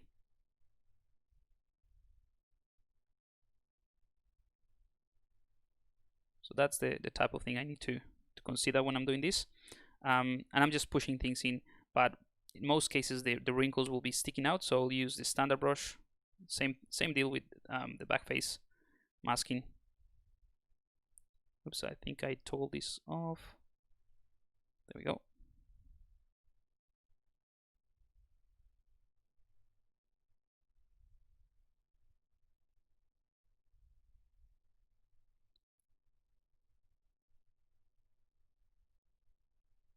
And this one requires a lot of smoothing, so maybe move into the smooth strong, but with a less intensity.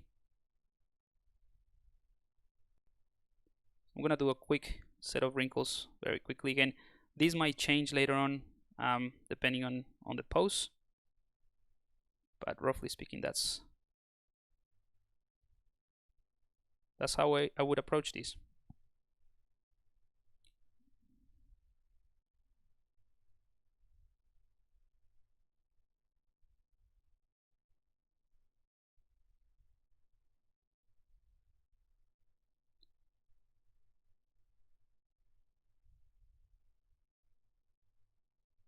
Starting with the larger brushes, obviously, just to define this. Yeah, the bigger volumes. That's, yeah, roughly speaking, that's the process, and it's again very repetitive, but especially paying attention to where just identifying where the tension points are, thinking about, you know, how gravity would affect this this garment, this piece, and also thinking about the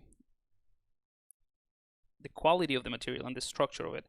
So in a way, I mean, when you're doing these type of things, at least that's what I think, you should be able to tell or get an idea what the material is just by the sculpture without any textures, and that's, you know, given, like that idea is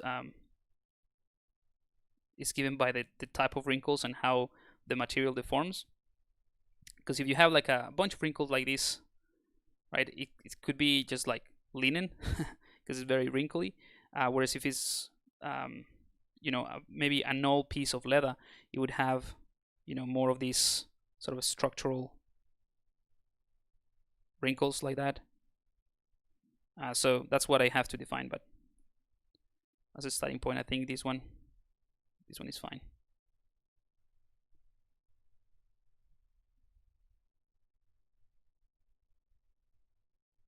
Okay, so let's do a quick save.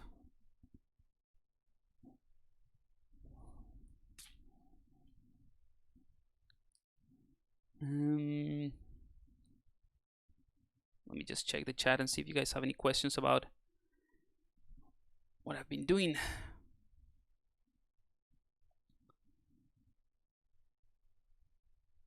Legion Commander, nice work, I think. Great. Glad you like it.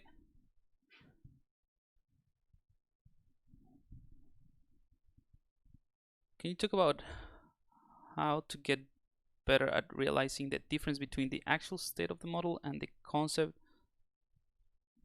How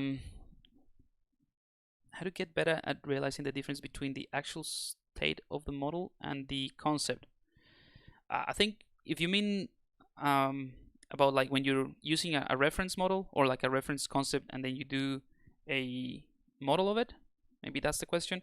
If that's the case, it's just about training your observation skill. It's all about that. If you want to do, like, you need a lot of practice when you do, let's say, likeness, and it's all about observation. There's no real trick or other than practice, really. the main thing I would say is, if you're copying from a concept, is just separate things into the volumes and focus on the silhouettes. So if you could just outline pieces that are like, if I, for example, if this was your concept, what I'm doing here as a 2D image, right? If this was your concept, you want to recreate it in 3D. What I would be looking at is the silhouette first, making sure that that's right, and then decompose this model, or like breaking it into smaller pieces that I can digest and I can observe with a bit more attention and don't get distracted with the other stuff. So for example, I would just make sure that this shape, right, is there. So I would simplify it into the geometrical shapes and try to get these ones right first, and then move to the next thing. So all of these ones will be tubes. We'll make sure that that's right as well. The body would be almost like a, rectangular shape, and that's the same thing for all of these. That would be my first approach on how I would approach this. So all of these cylinders, it's kind of like the same thing as the blocking, right?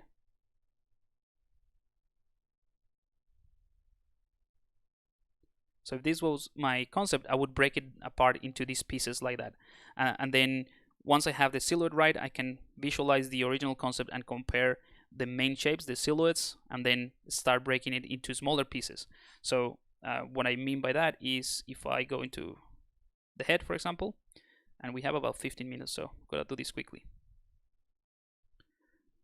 So if I go into the head, the main shape of the head, let's say that we've established, is this, right? You can forget about the neck for now, right?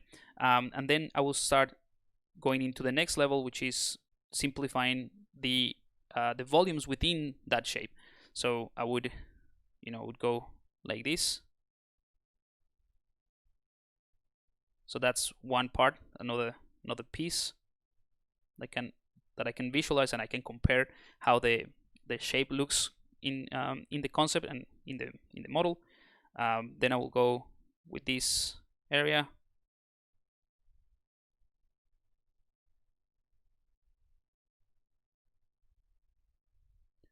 and so on and so forth. This area would be like that, and then you start to define the planes a bit more.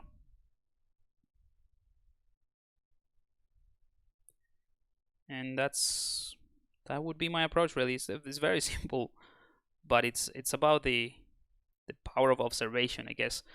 So you start with like the primary shape or the silhouette, the big forms, and then you start breaking it down into pieces. And if you do this, it might sound like silly, like oh, this is, I want to work on something realistic. This is not the answer. But if you do it this way, it's gonna be a lot easier to compare certain shapes, because then you can focus on this area right here, right? And then in your sculpting, it might be like that, right? Roughly. And then you can go ahead and say, okay, I know where I'm having an issue. The issue might be because this line is too straight, and in the original concept is kind of like in an angle. So you go ahead and refine that. So you put that more like that. And it's all about observation, really. There's no trick here. It's just the trick is simplifying it into these pieces, but not nothing else. Then you realize maybe this is too pointy. This thing has, it finishes there, and in your definition of the shapes, it starts at different shapes there. So a different shape. So you can cut it here. And maybe this line is too straight, and in here it's a little bit more curved. So you end up refining this into something that works more like the concept, right? And simplifying these shapes also allows you to visualize the negative space. Although there's no negative space in here, but in this example, this space and this space is probably the same roughly, whereas in the concept if this was the concept, there's a lot more space in here, so to balance out the details and all that. So you can judge that amount of position in the details. Hopefully this makes sense. I mean, it's again, it's just what I think it works and how I would approach complex shapes, just simplifying it. In fact, if you go to the 3D Concept Artist website, it might not be your cup of tea, but as a resource, you might find it interesting. So if you go to the 3D Concept Artist website, there is this 5-day challenge, which I would take you through each day for 5 days. If you take the challenge, I take you for 5 days, and I'll show you how to create this monster thingy. But I'll explain that process in more depth, right? And all you have to do is just put your name and email, and you'll get the videos on a daily basis to complete the challenge. And it also comes, I have updated this recently. Well, not recently, but I updated it with Baby Yoda and this creature in the same way. So it is going into much more depth on a daily basis on how I would approach this type of thing that you ask. So if you're keen, I'll just put it here in the chat.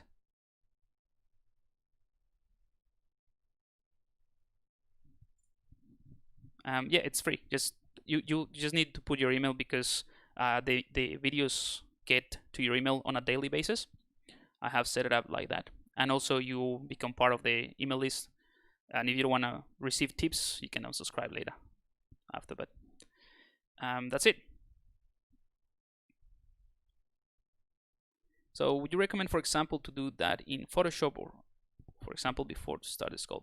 Ah, cool. So yeah, I think that answers or covers the answer. Maverick Designs. Hola Pablo, saludos de Argentina. Muchas gracias. Excellent. The word. Yes, I'm standing. I'm using a standing desk. That's why I'm kind of like more. I can move a little bit more freely to try to keep the energy levels up, because it's still early. Well, it's not early anymore. All right. So in the last 5 minutes I have, I'm gonna just show you very quickly what I would do to complete this character. I would actually take the time later on and create some straps for this guy here, right? So that we can hold the goggle somehow. That's something that is exactly the same as either the tubes or this strap here, or maybe the straps here that we have already covered in previous streams. So I'm not gonna get into those right now. What else I would do? Yeah, I will add some sculpting details to these pieces, to the arms and to the body, well, to the clothes, as well as some wrinkles here. But all of this is a sculptural details, something that I have already shown you anyway, and obviously refine the head. So those are things that I will do after. The last piece of the technique of building this concept would be insert meshes to add some certain details, especially hard surface stuff. So I can do that for this and this and this. So let's go ahead and do that very quickly, or at least to show you what I would do, and then we can leave it there. So I'm gonna go ahead and I'll show you what I would do in this case. Here we go. I'm gonna go to the bottom, click on append, and click on cube. So that will just create a normal cube, which I'm gonna convert into a Q-cube. So you guys cannot see this with the graphics.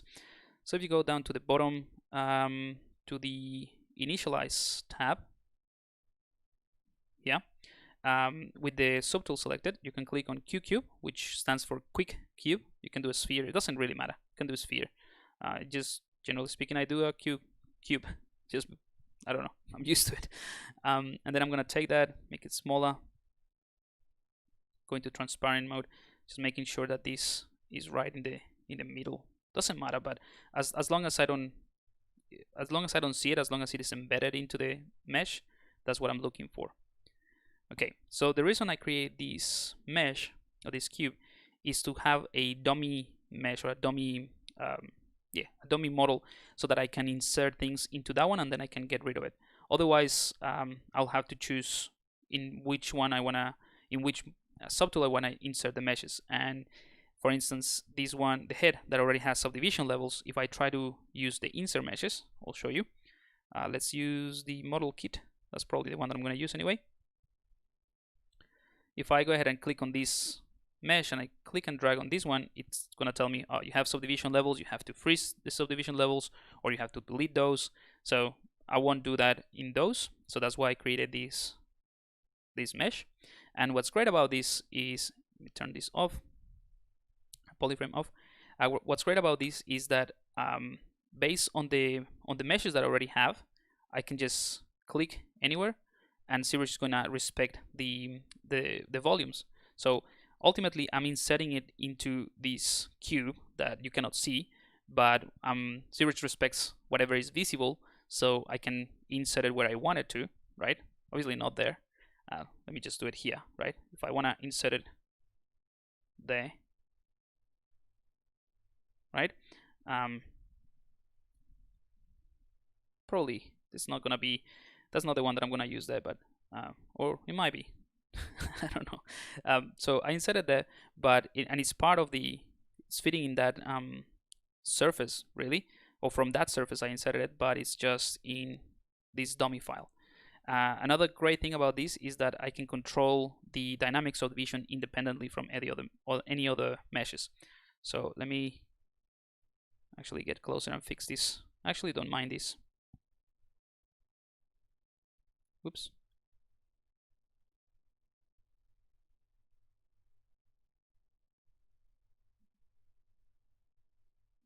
Yeah, something like that. All right.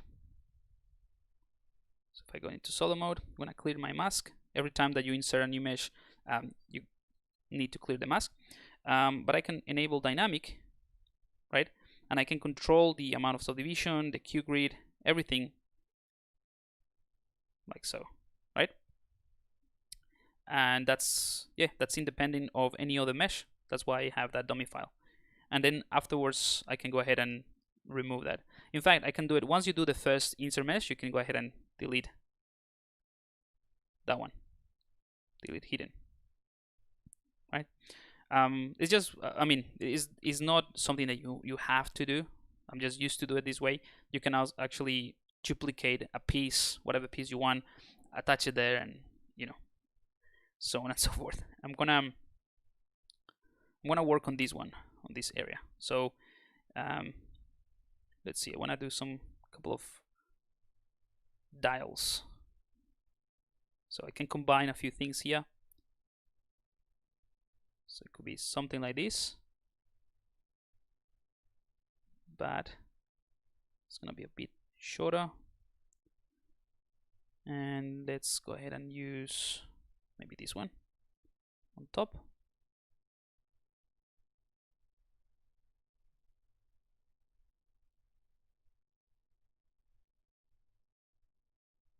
I don't know what this could be, but maybe some buttons. It's gonna be uncomfortable for the guy. This is just me trying to make it look a bit cool, but I haven't put too much functional design into it, thinking into it. I think that's cool. I'm gonna select this, do a couple of those. So bring back everything. I can hold Control to duplicate, and then let go of Control, and then ZBrush will duplicate, maintaining the same distance. So that's kind of like, I don't know, something. I don't know what this is, but I just want to show you the process. Maybe if I want to do some paneling effect as well, I can take something like this one, and of course you can create your own insert meshes. This one, I don't know, I think the shapes and for what I want to do, this works just fine. So I want to use something like this in this area, bring in the gizmo,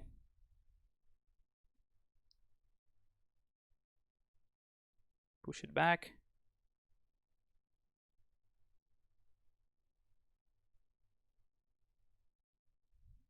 and that just sort of add some details that I need for creating some paneling effect. The rest could be just texture.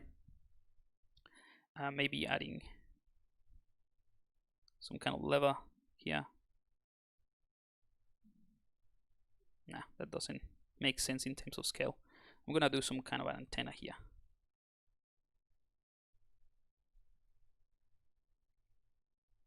Really what I'm doing is just showing you the process, but I might not leave these details as they are.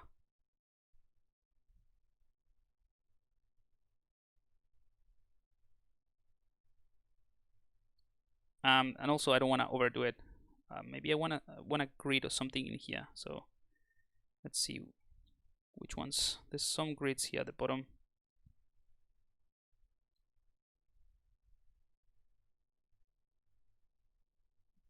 Maybe something like that could be a good one. Some vents.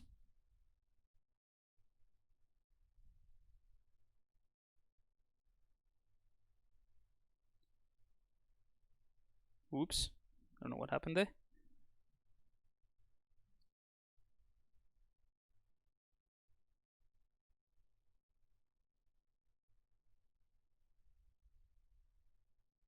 All right, you get the idea. It's pretty easy just to add these things with the insert meshes. Clear that up, and I'm gonna use some nuts and bolts from a different one. Oh no, yeah, I'm gonna use this one. Now for this one, what I'll do is control the size based on the brush size. So I want to maintain the same size for all these bolts. So 3. And what I can do is just click and drag and then hold the control key, and that will snap to that brush size, and then I can just rotate around. Sort of like to screw that in. Click, hold control.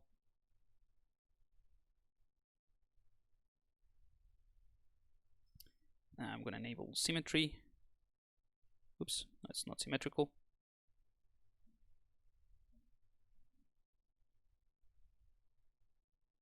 Just thinking about where these things might be. We do another one inside here, a couple of them.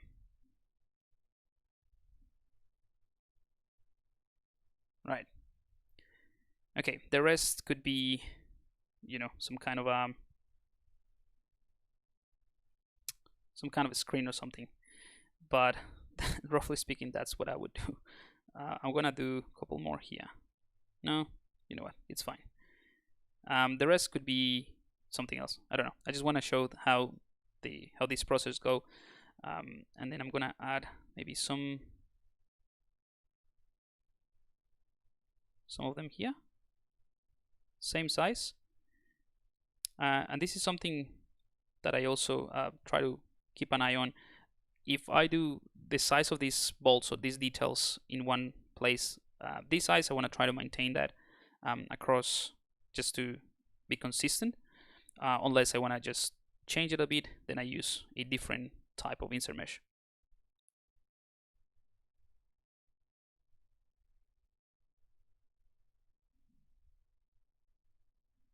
Like this one here.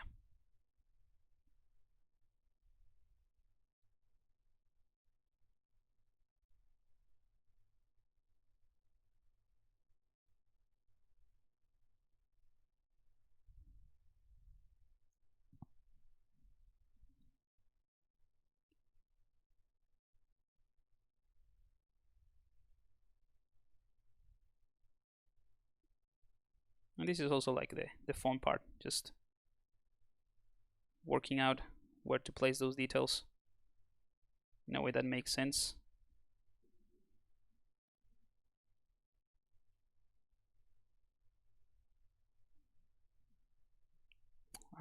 Okay. I think I want to add. Oops. I want to show you something else. No, I think it's fine. I'm just gonna add this one. Maybe see what happens. Nah. It's not too bad, but it's not great.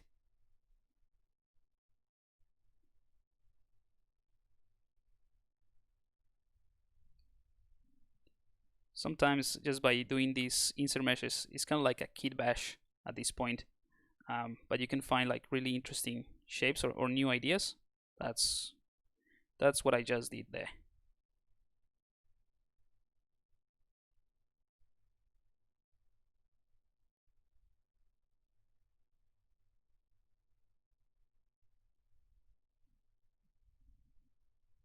And you know, because it is covering the most of the face, that detail that I added there, just although it looks kind of like part of the, you know, of the goggles, it could be something that visually helps to emphasize the expression of the character, because you don't see the face as much. So it's kind of like eyebrows in a way. But yeah, that's the idea. Anyway, I think we are pretty much done for today. This other stuff we can figure out different ways to add these details, but I think I'm happy with how this is looking.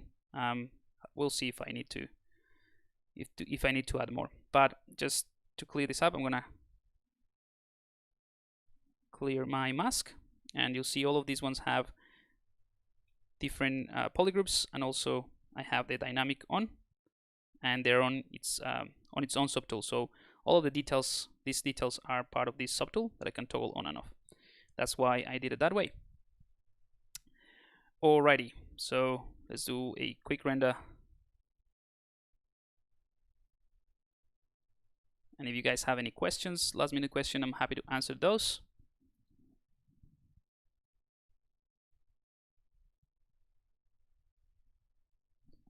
But otherwise, I'm gonna leave this character here and work on the rest kind of like off camera.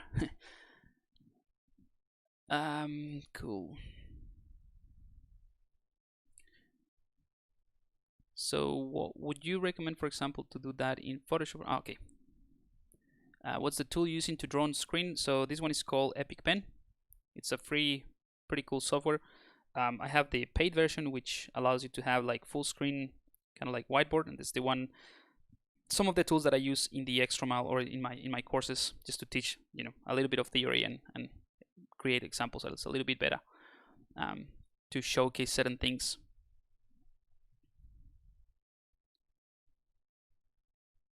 Okay, so I think that covers that as well. Awesome. All right, Javier, take it easy. Good night or good evening to some of you guys. Perfect. Alrighty, so I'm gonna leave it here again, just to remind you, some of you guys that were not here, the Extra Mile course would be opening this week. So if you're part of the email list, you will get a notification or an invitation to the course. If you don't know what I'm talking about, the Extra Mile is a course that I have online. So if you go to the 3D Concept Artist, this is what the whole thing is all about. So from ZBrush sculpture to polish illustration, you can have a look at that, and if you're interested. Right now it's closed. It's something that I open just a few times a year. And if you want to be notified and you're not part of the email list, you can just go to the bottom and just add yourself to the list. But if you are, you will get invited, of course, as a member of the list. But yeah, so that's it. I will see you guys next week. I think next week is, yep, same time, same day. You can just check the schedule, but I'm pretty sure it's the next day. Next week is the same day. So yeah, I'm gonna leave it here, guys. Thank you so much for tuning in, and yeah, keep an eye on your email. I'll send you some invitation to the Extra Mile course. There's some really cool new bonuses and stuff that you might be interested in. Alrighty, I'll leave it here, guys, and have a good one.